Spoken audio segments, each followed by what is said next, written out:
আসসালামু আলাইকুম এভরিওয়ান। সকালে উঠিও সকাল করে ডিউটি স্টার্ট করে নিলাম। তো শুরু আমরা বেটি মানুষের আর কিতা সকালে উঠিয়া নাস্তা বানাও, তারপরে আবার দুপুরের রান্ধো, তারপরে হুরুতা মুরুতা আসন খাওয়াও বানাও নাওয়াও ঘুম লাগাও, কত খাম আমরা। তো আর কিতা করমু, দুঃখ আর কইবার খাম নাই, সবরও তো আমার লাহান দুঃখ। তো নাস্তা উস্তা বানাই নিলাম, বানাইয়া নাস্তা রেডি হয়ে গেলো, খাই নিলাম, খাইয়া হইয়া বারে দিয়ে নিলাম। আইয়া দেখি খুব সুন্দর স্কুলের দিন দেখি আবার খুব সুন্দর। তারপরে কতবিল বাদে আবার লইয়া আইল মেঘ। তো আর মানাইছ না, ইয়া তাই ইহান রিহান 10 লইয়া গেলা গিয়া বারে মেঘ খাইরা ফুর্তি কররা 10 তারপরে আর সারাদিন কিচ্ছু ক্যাপচার করতাম পারছি না। রাইট তাই লইয়া আইল খরচ। তো মুই সারা খরচ বাখরিয়া রাখলাম, রাখিয়া দুধও বাখর নিলাম, বাখরিয়া দুধ গরম বয়াই নিলাম।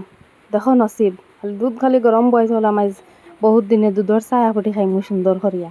দুধ গরম বয়াইতেও দুধ সারা ফাটিয়া গেছে গিয়ে। কইলাম তে আর এখন কিতা করতাম, সেন ফালাইবারও জানে হন না। কইলাম তে পনির বানাইবার লাগে সপ্তাহ গুন্দইয়া হইয়া সুন্দর করিয়া রাখলাম, রাখিয়া রাইত ঘুরিয়া রাখলাম, রাখিয়া সকালে উঠিয়া পনির আমার রেডি হয়ে গেছে। তো বানাই নিলাম। তো আজকের ব্লগ তখন পর্যন্ত।